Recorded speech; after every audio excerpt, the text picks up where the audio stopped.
Ketua Umum PDI Perjuangan mengkritik keras pemerintahan saat ini yang disebutnya seperti Orde Baru.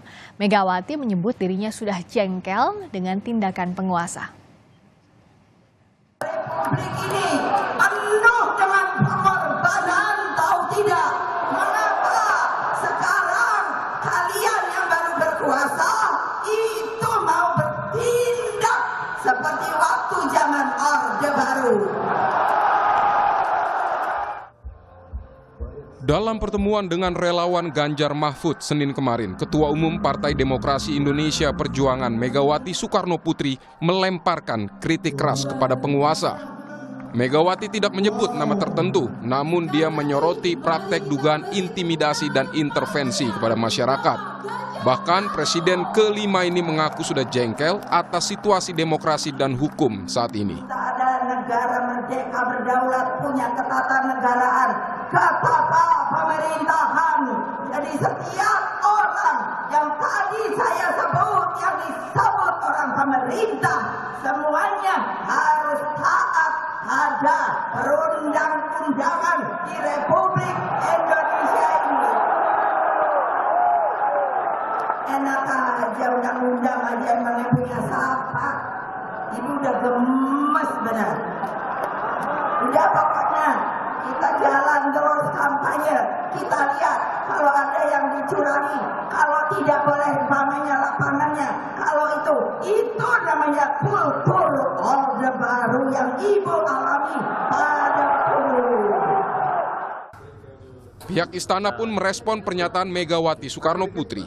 Menurut staf khusus Presiden Joko Widodo, Ari Dwi Payana, semua orang boleh berpendapat dan membuat penilaian karena Indonesia adalah negara demokrasi. Saja berkuasa sekarang sudah bertindak seperti Orde Baru. Kita nggak komentari itulah, itu domainnya Ibu Mega ya, untuk partai politik. Tapi kalau dibilang pemerintah sekarang kayak Orde, pembelaan istana seperti apa? Iya, itu negara demokrasi ya.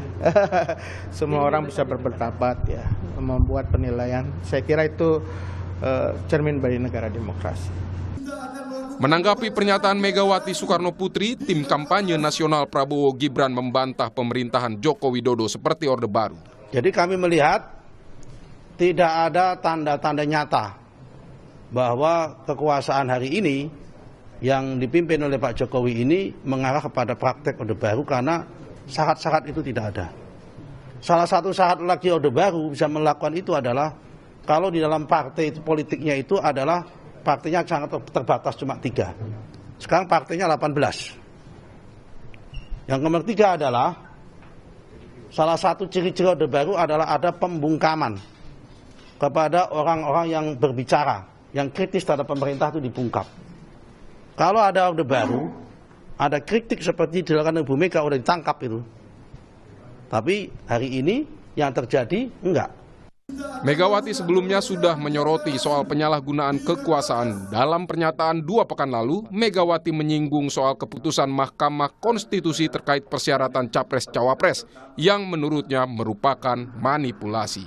Apa yang terjadi di Mahkamah Konstitusi akhir-akhir ini telah menyadarkan kita semua bahwa berbagai manipulasi hukum kembali terjadi. Itu semua akibat praktek kekuasaan yang telah mengabaikan kebenaran hakiki politik atas dasar nurani. Pernyataan keras Megawati Soekarnoputri semakin mencerminkan jarak yang semakin lebar antara Presiden Joko Widodo dan PDIP. Tim Liputan, Kompas TV.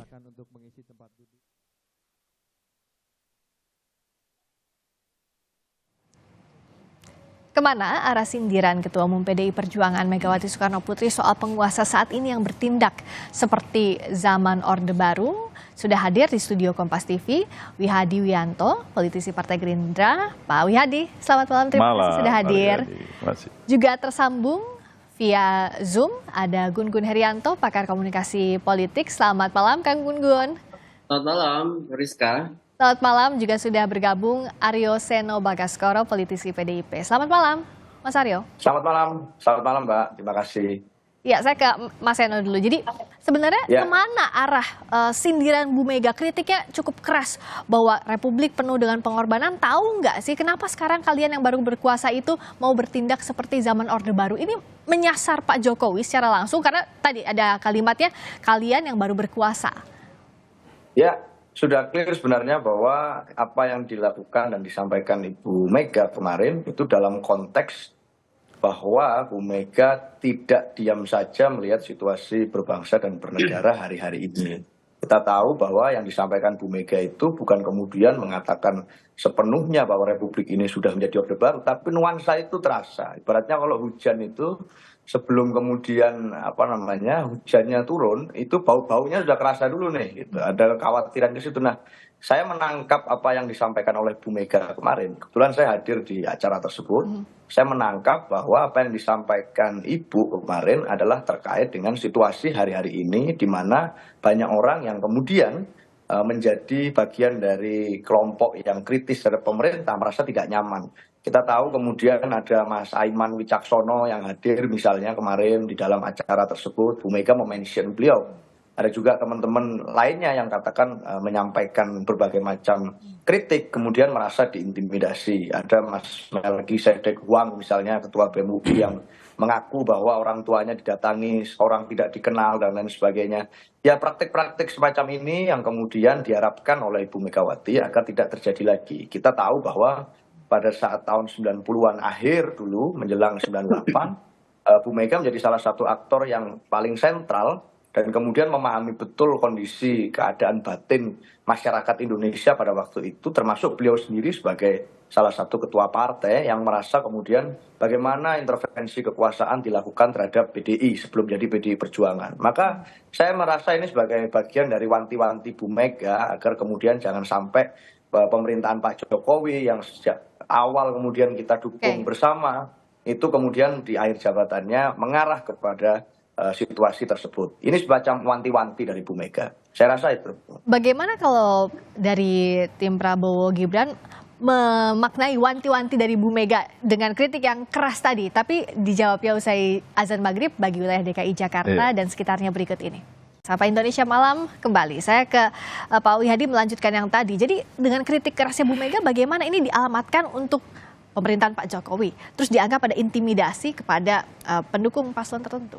Iya, pertama-tama saya menghargai apa yang disampaikan dan mengapresiasi apa yang disampaikan oleh Bu Mega sebagai seorang negarawan, seorang mantan Presiden Republik Indonesia yang tentunya tahu situasi negara Indonesia. Jadi ini sebenarnya tidak mengarah kepada salah satu paslon, tetapi ini adalah bahwa konstelasi capres dengan ketiga calon presiden ini semuanya ada dalam pemerintahan. Nah, jadi kalau ada dalam pemerintahan tentu ini memanfaatkan semua yang ada di pemerintahan. Jadi bukan salahnya Pak Jokowi, karena masing-masing tentunya juga ada pemerintahan. Ini kan masing-masing punya menteri, masing-masing punya sharing, power sharingnya ada dalam pemerintahan. Nah, jadi ini ya mungkin yang dilihat juga, jangan sampai yang namanya fakta integritas di Sorong itu terulang lagi, ya kan? Nah, fakta integritas itu kan bukan dari kita kan? Nah, jadi itu jangan sampai terulang lagi. Terus kemudian PJ Bupati Cilacap itu juga jangan terulang lagi. Nah, hal-hal seperti itu adalah merupakan suatu warning yang kita kaitkan bahwa itu warning daripada Ibu Mega juga, jangan-jangan gitu kan. Jadi satu hal yang kita hargai semua, bahwa di sini kalau ada hal-hal yang memang dilakukan mungkin tadi disampaikan oleh Mas Seno intimidasi, kami ini 2019 bukan diintimidasi lagi, dikriminalisasi, ya kan? Dan kemudian bahkan kita ini pada saat itu partai pendukung daripada Pak Jokowi mengkriminalisasi kami, terus kemudian juga yang bukan hanya kriminalisasi, tetapi menangkap juga, gitu kan? Nah, ini satu hal yang mungkin Bu Mega melihat bahwa jangan sampai itu terulang lagi lah 2019. Nah, makanya ini kan sesuatu hal yang disampaikan oleh Bu Mega sebagai ibu negara, ibu bangsa, karena kan sebagai seorang negarawan. Jadi saya kira ini untuk kita semua bahwa konstelasi capres ini, pemilu ini kita lakukan dengan riang gembira, dengan santuy, ya kan, dengan kita semua semuanya bergembira menyambut pemilu ini gitu kan. Jadi jangan kita melihat bahwa ini ada sesuatu hal yang perlu harus dilakukan bahwa ini memakai kekuatan, karena kekuatan ini terbagi rata. Semuanya ada.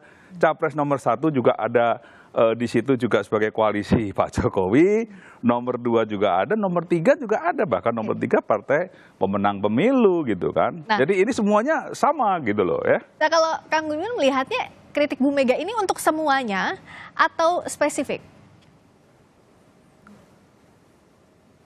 Kang Gun Gun, tolong di-unmute dulu. Masih di-mute, Kang? Ya. Sudah saya unmute. Nah, sudah sekarang. Ya. Oke, menurut saya sih ini spesifik ya. Ini bicara konten dan bicara konteksnya itu lugas sebenarnya. Karena gaya Bu Mega pidato kemarin itu impromptu, ya, spontan. Kita bisa lihat aksentuasinya, kita bisa lihat juga stressing point dari substansi yang mau disampaikan. Nah, kalau kita bicara konten, pidato Bu Mega kemarin menurut saya sangat substantif ya. Bicara misalnya pemilu harus demokratis. Itu clear dengan titik poin bahwa tidak boleh misalnya ada intimidasi atau keberpihakan berlebih pada salah satu pasangan. Ini pesan yang menurut saya sangat penting digarisbawahi. Kemudian juga Bu Mega bicara soal tidak boleh melampaui hukum. Dan tentu harus kita mengingat sejarah bangsa ini. Ini konten yang menurut saya menjadi prawacana pada wacana berikutnya, yaitu soal Bu Mega ingin memberi semacam early warning sebenarnya ya. Bahwa proses pemilu yang sangat kompleks dan kerap kali melibatkan godaan untuk menjebak siapapun yang punya kuasa politik, terjebak pada yang disebut dengan abuse of power ya, penyalahgunaan kekuasaan. Disitulah menurut saya poin utama dari yang disampaikan oleh Bu Mega. Sekarang pertanyaannya adalah siapa yang kemudian dituju? Nah, itu harus dibaca konteks. Jadi tidak bisa membaca konten itu dengan melepaskan konteks. Kalau kemudian kita kilas balik pada pidato sebelumnya, misalnya dengan gaya skrip ya, kan sebelumnya kan pada saat bicara soal MK itu Bu Mega dibantu skrip dan itu sangat lebih hati-hati lagi. Itu fokus pada kasus itu. Kalau kita bicara rangkaian dari semacam pesan yang tidak bisa dilepaskan antara satu pesan dengan pesan sebelumnya, ini menjadi warning pada menurut saya pemerintahan Pak Jokowi untuk jauh lebih hati-hati memanfaatkan ragam kuasa politik yang kemudian sekarang berada dalam genggamannya. Jadi ini jauh lebih menurut saya ekspresif, jauh lebih tegas, jauh lebih spesifik. Cuman Bu Mega juga hafal betul karena pengalamannya, dia memberi yang disebut dengan CPM atau Communication of Privacy Management. Dia tidak menyebut nama, dia tidak menyebut partai. Dia kemudian menyebut kekuasaan.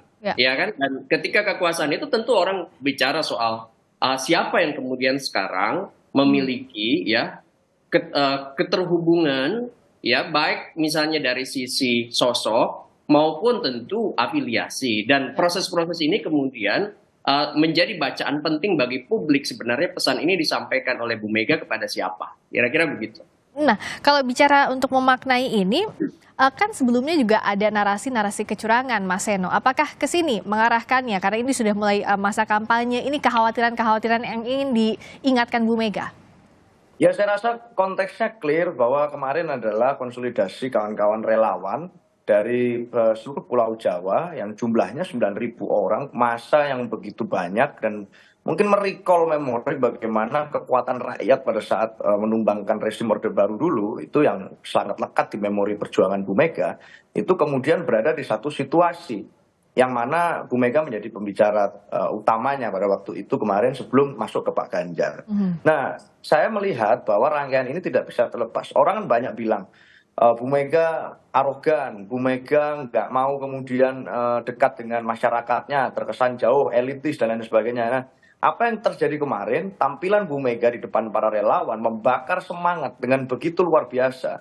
Itu menggugurkan semua asumsi itu. Saya melihat betapa Bu Mega mampu membaca apa yang menjadi kegundahan, kegalauan yang dirasakan oleh kawan-kawan relawan, kawan-kawan simpatisan yang mungkin berbeda pilihan politik dengan keluarga presiden.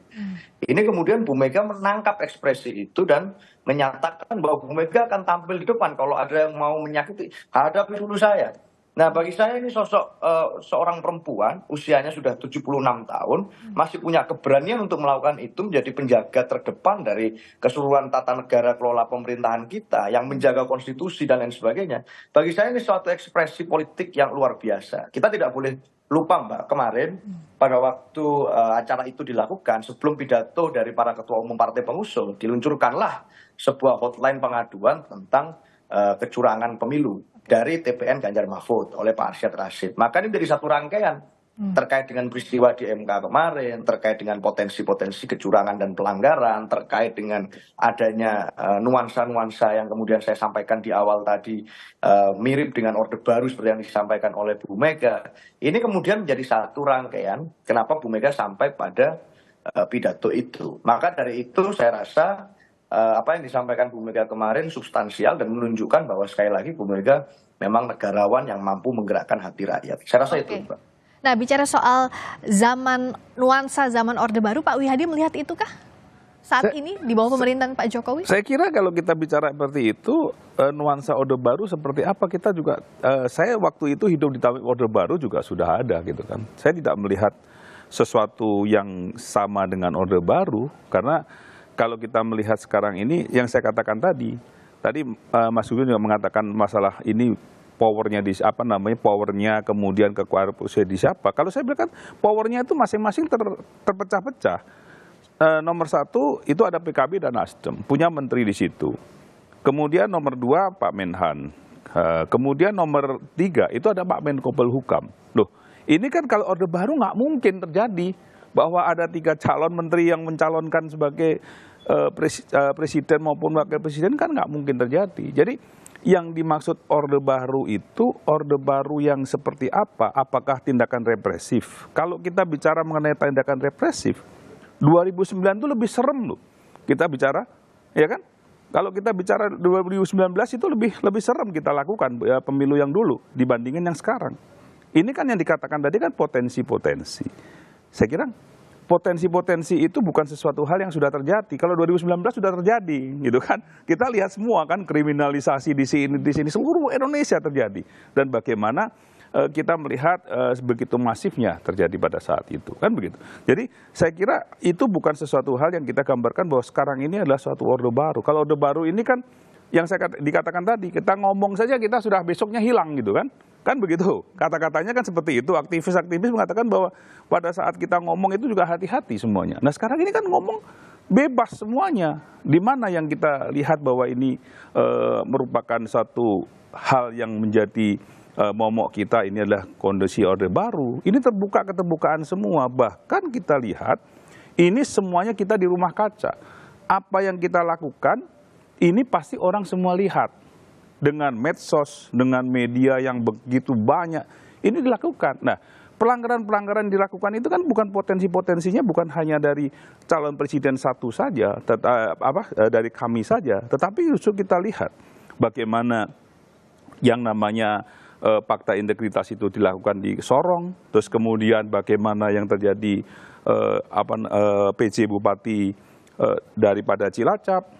Dan sebenarnya kita juga mendeteksi banyak sekali juga. Tapi ini kan terbuka semuanya, tidak ada satu hal yang menjadi masalah yang seperti 2009 yang lalu gitu kan. Okay. Nah, makanya saya katakan bahwa ini adalah warning untuk kita semua dari Bu Mega, dan kita mengapresiasi Bu Mega itu menyampaikannya dalam kesempatan yang ada memang di acara di Capres nomor 3 tentunya kan, bukan tidak sesuatu tidak mungkin di Capres yang lain, tetapi memang di situ disampaikan. Artinya warning kita semua untuk kita menjaga demokrasi. Nah, demokrasi ini kan kita jaga. Menjaga demokrasinya seperti apa? Ya itulah, jangan sampai kita ini terlibat dalam hal-hal memaksakan kehendak, terus kemudian juga membuat sesuatu pemaksaan itu yang dilakukan.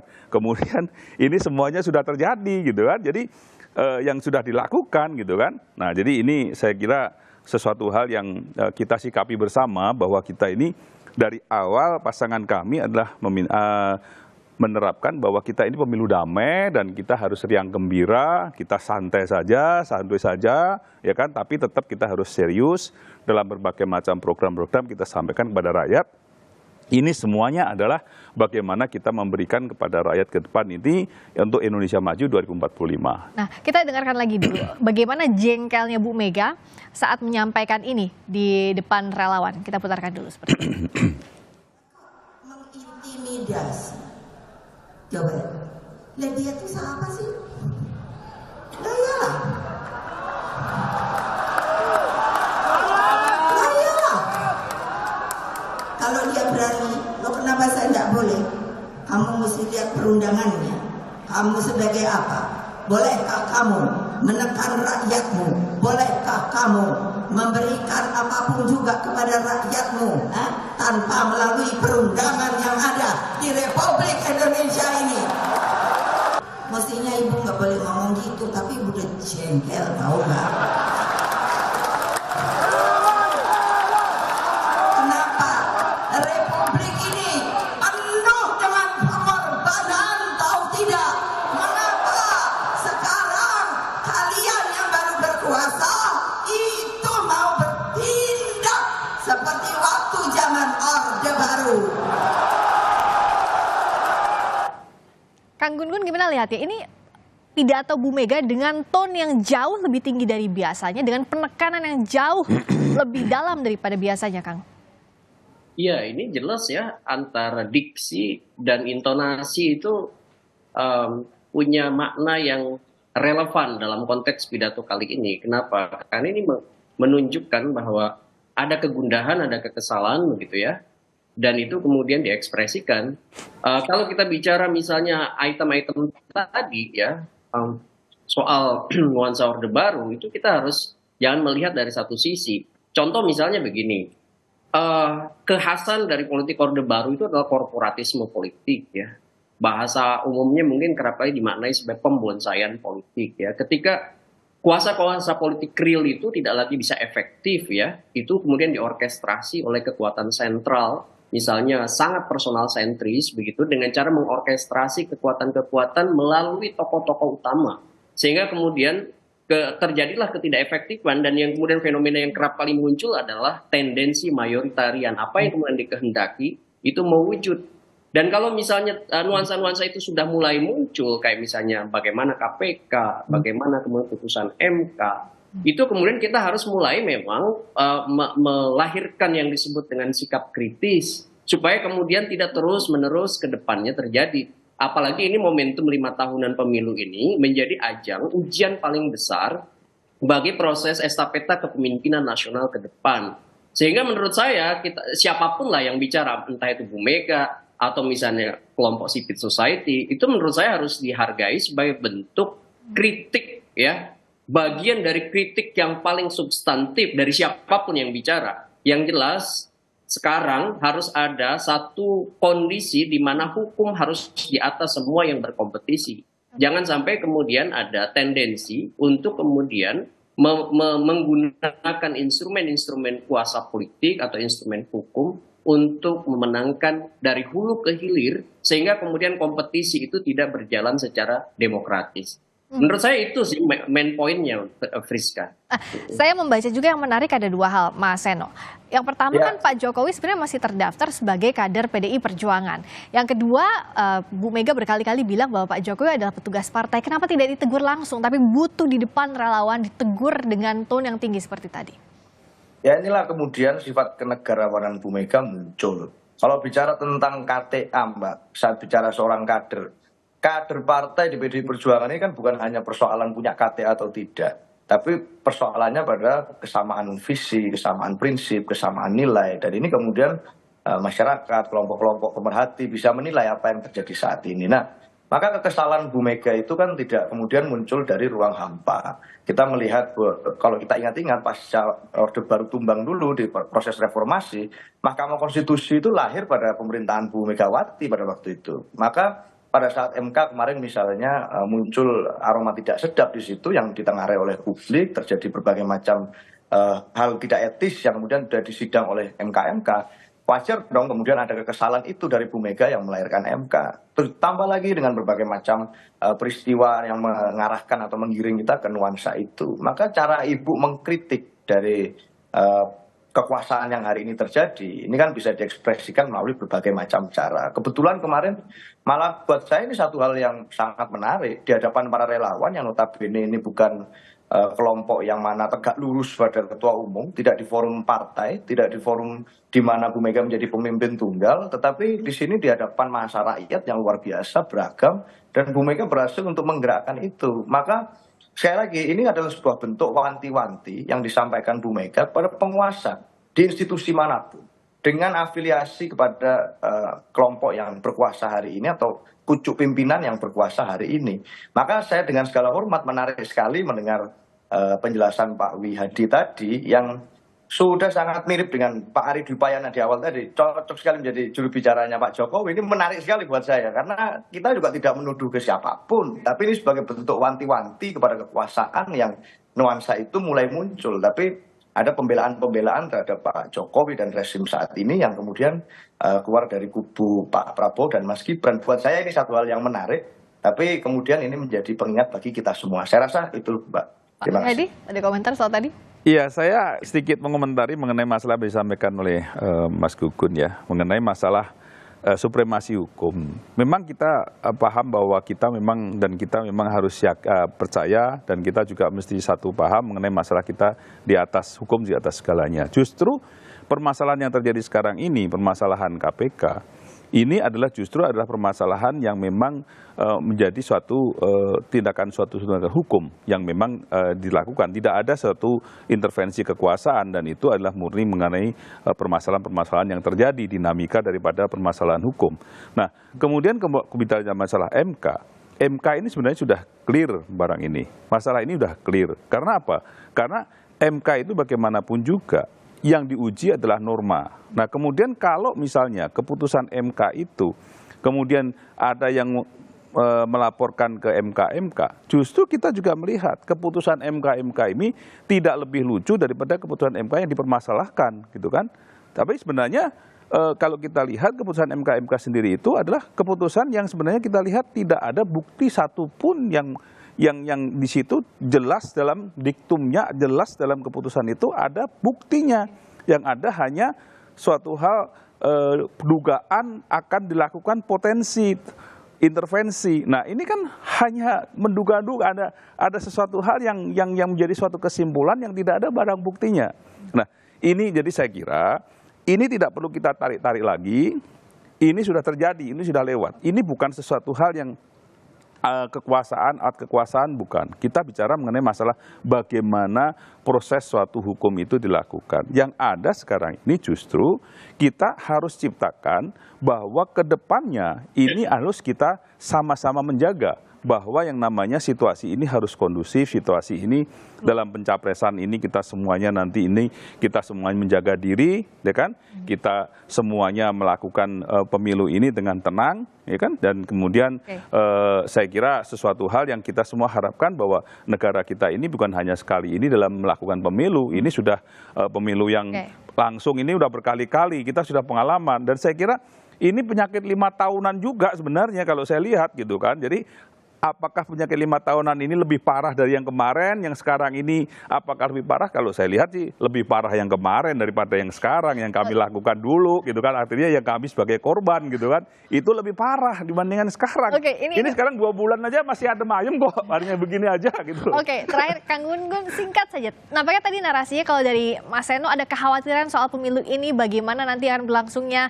Kalau dari Pak Wihadi yang 2019 dulu lebih parah yang dialami. Jadi masing-masing berada di sisi sebagai korban perasaannya. Nah, gimana kalau Mas Gun-Gun lihat ini, Kang Gun-Gun? Ya, menurut saya yang paling penting itu adalah sistem demokratiknya berjalan, etos demokratiknya jalan. Jadi menghormati aturan main itu jalan. Tetapi nilai atas keragaman itu juga harus kemudian menjadi sikap dari semua pihak. Terlepas dari apapun motif statement, itu menurut saya kita ambil sisi positif dari pernyataan itu untuk kemudian membangun konsolidasi demokrasi di Indonesia jelang pemilu 2024. Kalau kemudian kita bersepakat bahwa negara ini adalah negara hukum, maka hukum harus di atas individu-individu. Kalau tadi misalnya bicara soal KPK, bukan proses pentersangkaan Pak Firly-nya, kita harus lihat ke belakang bagaimana revisi KPK itu. Itu yang saya maksud tadi. Bagaimana proses revisi KPK, bagaimana misalnya Omnibus Law, proses-proses itu kan menunjukkan indikasi yang disebut dan majoritarian tendensi. Nah, tetapi itu udah lewat. Yang paling penting menurut saya saat ini dan ke depan, seluruh proses yang kemudian melibatkan partisipan, terutama yang diuntungkan dengan posisi kuasa politik, harus mampu mengelola dan menahan diri untuk tidak kemudian memanfaatkan apapun yang kemudian itu hak publik ya untuk tahunya ada, itu kemudian harus benar-benar dipertanggungjawabkan juga kepada publik. Baik, mari kita jaga pemilu ini berjalan secara netral, jujur dan adil. Masyarakat mengawasi, peserta dan penyelenggara juga harus bisa menjaminkan ini. Terima kasih Kang Gun Gun Herianto, pakar komunikasi politik. Terima kasih juga Mas Aryo Seno Bagaskoro, politisi PDIP. Terima kasih juga Pak Wi Hadi Wianto, politisi Partai Gerindra sudah hadir di Sapa Indonesia Malam.